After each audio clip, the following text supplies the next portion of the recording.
Thank you so much. All right, well, good afternoon, and welcome to our presentation on ghost hunting in Florida.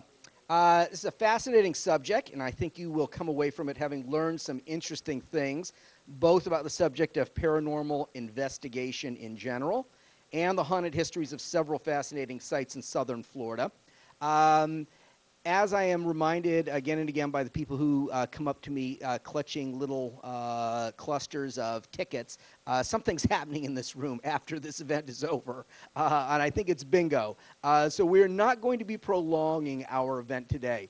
So I've put all my contact information up on the first screen for anyone who is interested in any of it, my various personal blogs or travel blogs or my ghost hunting blog and my email address. That is all up there for anyone who's interested, and it'll be on the last slide today for anyone who might miss it. But we're going to do a structured presentation that will probably take us up till about 3 o'clock. We probably won't have time for any Q&A here in this room, but if we do, we'll make use of it. And then I'll sort of stand outside in the area with the chairs out here for anyone who does have any questions once the structured portion of the presentation is over. And I'll be lurking somewhere drinking tonight before dinner. If anyone sees me, you're certainly welcome to come up and ask me questions tying in with anything that we've discussed today or in any of our previous lectures.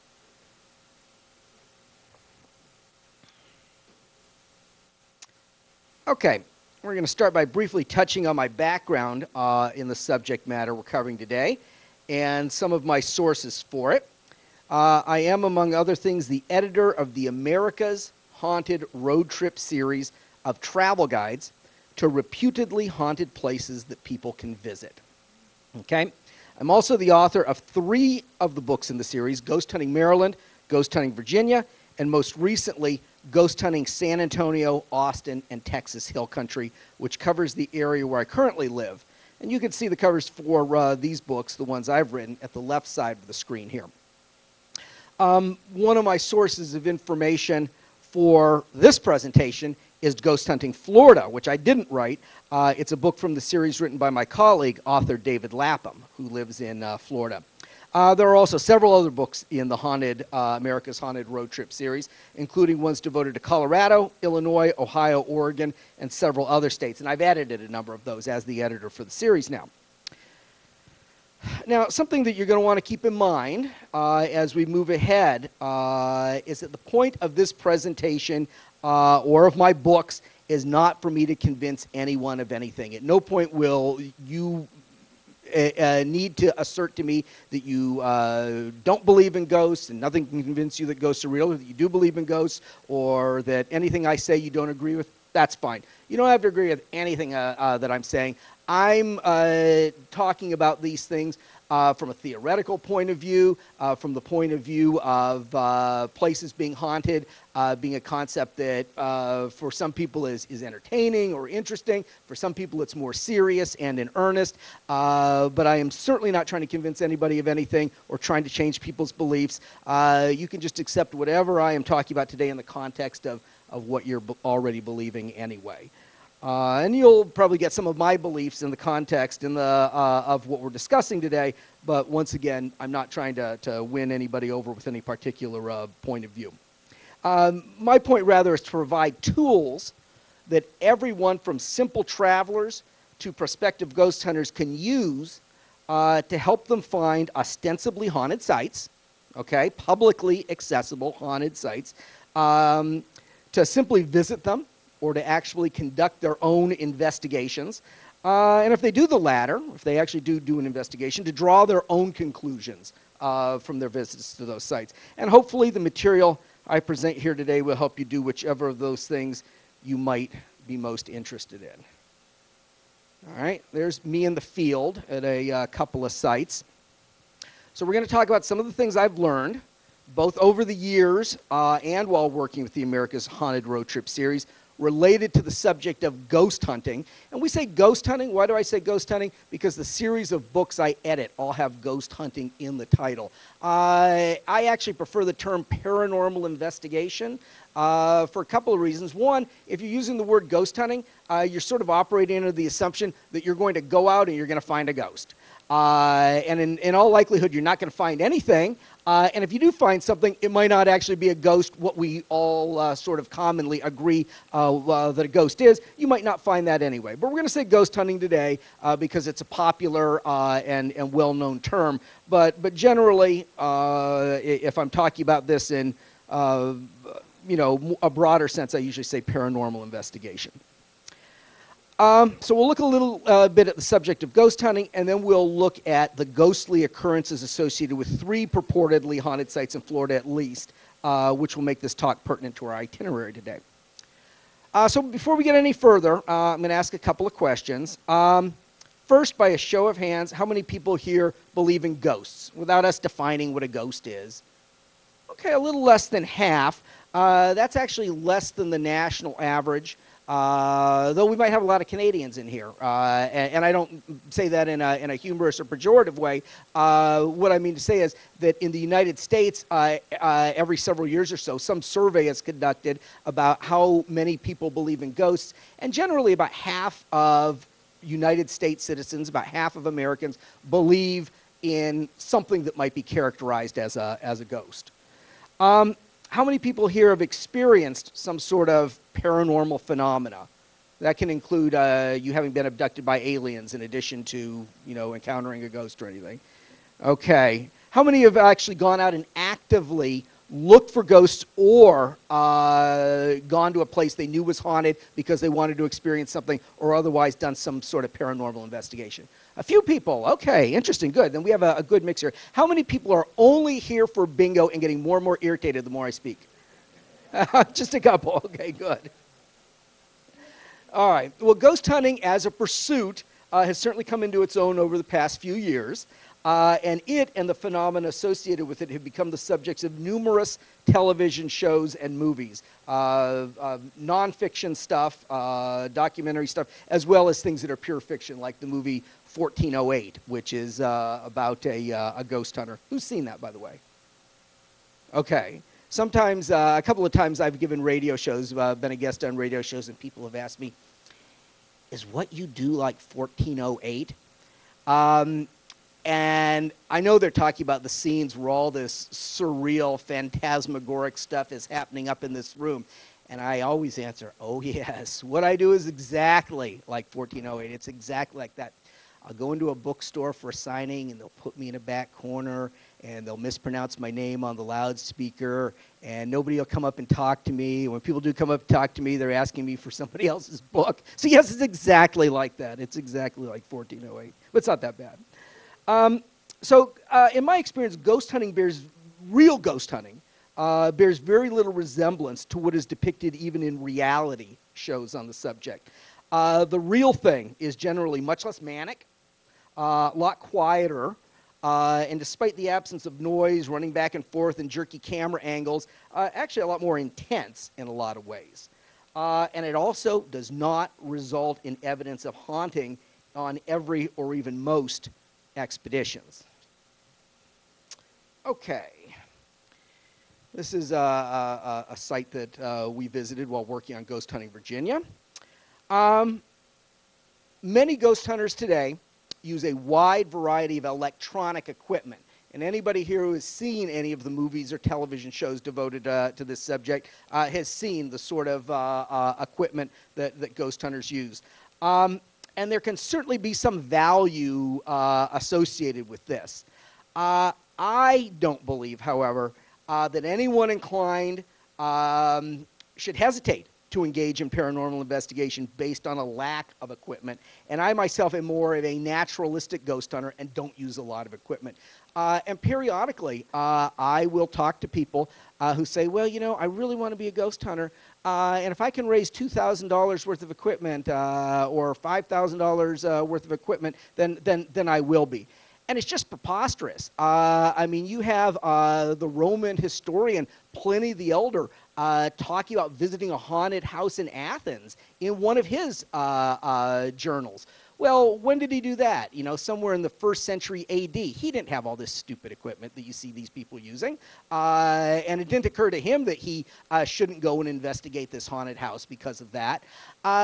So I think this reliance on equipment is sort of artificial. I would say a lack of equipment doesn't prevent anyone from being a paranormal investigator. A wealth of equipment doesn't make you one. So for various reasons, I use a minimum of equipment in my investigations, and not much more than I've ever used as a journalist. Digital recorder, digital camera, pen and notebook, and a flashlight. I've also found a full tank of gas and some food and water to be useful when heading into relatively isolated areas. And it's also advisable to have someone with you if you can. And my partner on Normal Investigations has been my charming wife, who's sitting up here in the front. And you can see her feet up on the dashboard of the car in this picture, which she locked behind me so that she could take a nap when I went to investigate this particularly creepy site in Marion, Virginia, on my own. So my wife does go with me up to a point, but it usually ends right about the point where I'm actually heading into a place that looks like this. So I also think ghost hunters' own innate senses are ultimately just as critical to an investigation as any sort of equipment, all right? You've got to have sort of an awareness of what's going on around you. So I don't make any claims to be a psychic investigator, and you do meet, you know, mediums, psychics, all sorts of people involved in ghost hunting. And I don't claim to be one of those. But I do think that most people do have some level of paranormal sensitivity, whether they know it or not. Most people are picking up on things that they aren't necessarily consciously aware of. And it's the people that deliberately hone those skills, assuming they're not charlatans, that end up being actual mediums or psychics or whatever. But of course, it's a fine line. You want to try to draw on your own senses, but you also don't want to just be imagining things and thinking that what you're imagining is necessarily real.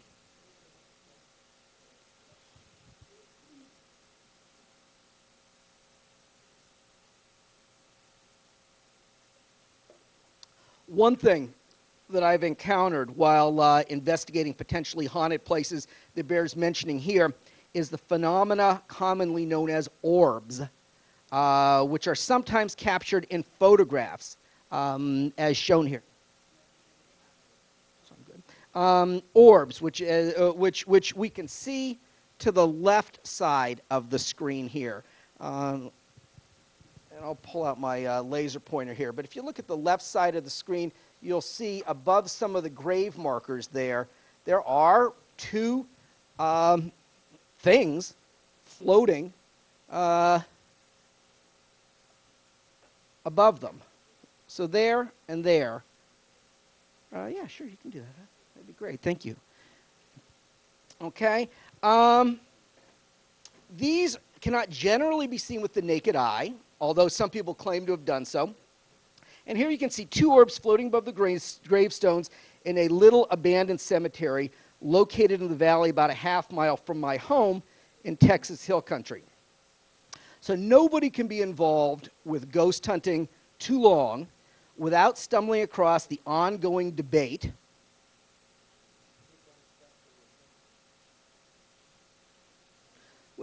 without stumbling across the ongoing debate over these semi-solid looking, often blue-green spherical objects and what they might be.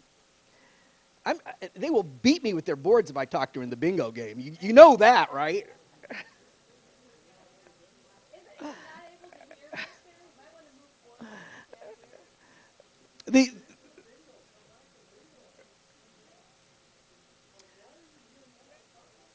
Some people believe orbs to be manifestations of spiritual energy. And, you know, I could see it in my photo. I know it's there. But what is it? That's the question. Some people believe orbs to be manifestations of spiritual energy. And other people, many of them veteran ghost hunters, dismiss these phenomena for a variety of reasons. A common explanation by some dissenters is that orbs are merely a byproduct of low-light photography and represent an improperly developed spot on an image. Some people say they're just dust motes.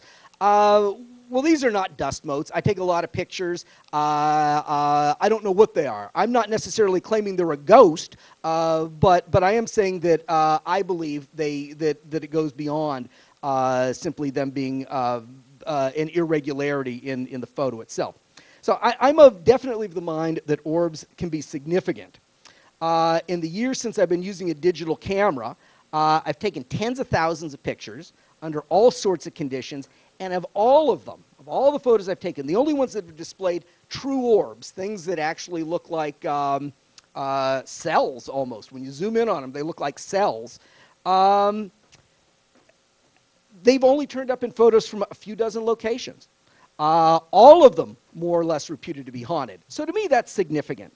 And that's under all conditions of light, under all conditions of humidity, and in all different places of the world. So to me, these phenomena are in fact compelling evidence of what I believe to be some sort of spiritual energy and are a hallmark of haunted sites. Determining exactly what ghosts might be, by the way, is beyond the scope of my work, in that what I'm doing is primarily geared toward writing travel guides.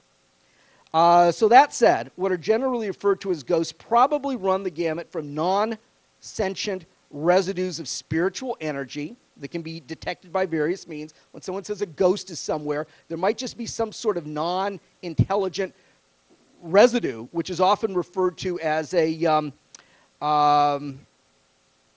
residual haunting, a snapshot into the past. And you'll hear people talk about looking out on an old battlefield and seeing an image of soldiers marching across it, and then it'll just be gone. This wouldn't be a ghost per se. This would just be some sort of an image from the past that somehow has been imprinted on an area. So my sense is that the vast majority of hauntings are of the lower order, a non-intelligent, non-interactive order, and that it's quite possible to have subtly haunted sites that are never identified as such just because of a lack of investigation or because of the nature of what's haunting them. There are also many sorts of phenomena that ghost hunters frequently detect at purportedly haunted sites, and any of these might have various mundane explanations, and any one cannot be taken as proof that a particular site is haunted. So numerous phenomena can create a preponderance of evidence suggesting that a place might be haunted. A couple of things we experienced, my wife and I, at one site in Petersburg, Virginia, at a place called the Trapezium House, include this strange warping on the first photo I took of the place. And, you know, somebody can very, very legitimately say, well, you could have done that in Photoshop. You could have done any number. You could have just been shaking the camera while you clicked it. Sure, that's true. You're absolutely right. But once again, I'm not in the business of proving things. This isn't a court of law. I went there. I set up my camera. I took a series of photos, and the first 3 or 4 all looked like that. So I found that to be very odd, a little disquieting. And then you could see here, this is a plunging shot straight down the stairs. And you'll see there is some kind of weird grayish mass up at the upper center part of the photo. So these are the kinds of anomalies. When you hear ghost hunters talking about stuff, these are the kinds of things that turn up in photos that lead them to believe there might, in fact, be some sort of a spiritual presence or something. And these are the kinds of things that they take as so this is what the kinds of stuff real ghost hunters are finding. Most of them are not actually seeing, you know, full-blown specters flying around or anything like that. That's mostly not what's happening in paranormal investigation. All right, let's take a look at some of the many purportedly haunted sites in southern Florida. 2 of them in Key West. One of several places that claim to be the most haunted city in the United States, and one near Miami. The first site we're going to look at is the La Concha Hotel. Built in 1926, the 7-story La Concha was the first-class hotel in Key West and accommodated celebrities like Tennessee Williams and Ernest Hemingway during its heyday in the 30s and 40s. Like many similar properties around the country, it went through a period of decline after that, being closed for several years in the 80s. In 1986, however, it was fully restored to its former glory and opened its door again to visitors. And that is when people started to notice that some of its former inhabitants had never completely left. In case you ever stay at this hotel, the 5th floor in particular has been noted for paranormal activity, and numerous people have reported seeing a male ghost there. Because Hemingway stayed on the 5th floor and mentioned the hotel in his novel, To Have and Have Not, most people assume that this is his ghost, and it very well might be. There are some dissenting opinions on this account, however, and many people more explicitly familiar with the history of the hotel believe it to be, in actuality, a local man named Brent Hoekstra. On New Year's Eve of 1982, Hoekstra was helping some friends who worked at the rooftop bar of the hotel when he accidentally fell backward down an elevator shaft. And when the hotel itself reopened in 1986, people started seeing what many believed to be that unfortunate man's ghost there. The rooftop bar on the La Concha has also been the site of numerous suicides, and at least 13 people are known to have leapt to their deaths from it over the years. The most recent was in 2006 when a man from Orlando named Michael Bachand ordered a glass of Chardonnay at the bar, drank about half of it, and then jumped to his death on the pool deck 6 stories below. Frequently since then, people who order Chardonnay in particular have reported experiencing things like their glasses tipping over, plastic cups splitting in half, or drinks flying off of servers' trays. And I'm going a little faster than I usually do. I'm sort of feeling that we want to get this one tied up.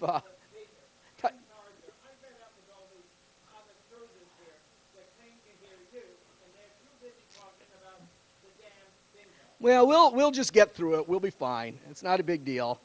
So, and I'm glad to talk to anybody afterwards anyway. So, not a problem at all.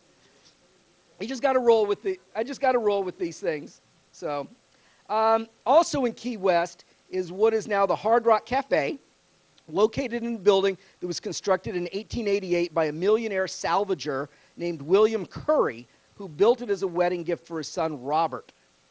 Local legends assert that Robert hanged himself in the home after falling on hard times and that his ghost haunts it today.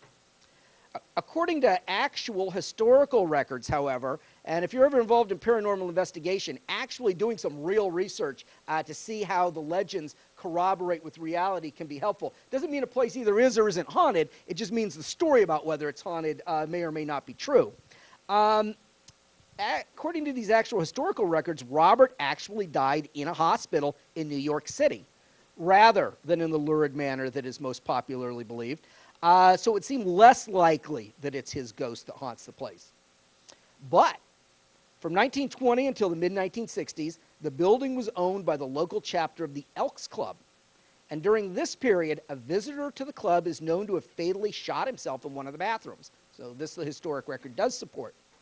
A young woman also disappeared from a party at the club during that period and was not seen again until her bones turned up some years later on Saddle Bunch Key, a small island to the north of Key West. So there are indeed some strange and terrible deaths associated with the place, which could account for it being haunted.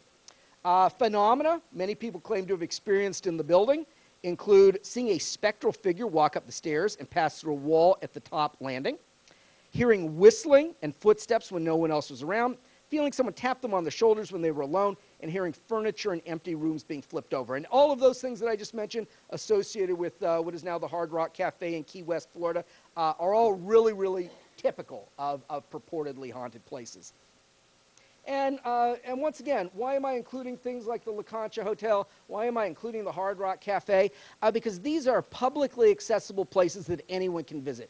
Doing a book about private residences or grade schools or whatever that nobody should be going to and trespassing on and trying to investigate doesn't do anybody any good. So I like to write about things where even if you're not a ghost hunter, if you're just somebody who happens to be in Key West and you've got Ghost Hunting Florida or you've heard this presentation, you say, oh, you know, I heard that the Hard Rock Cafe, I remember hearing in the presentation that the Hard Rock Cafe in Key West is haunted.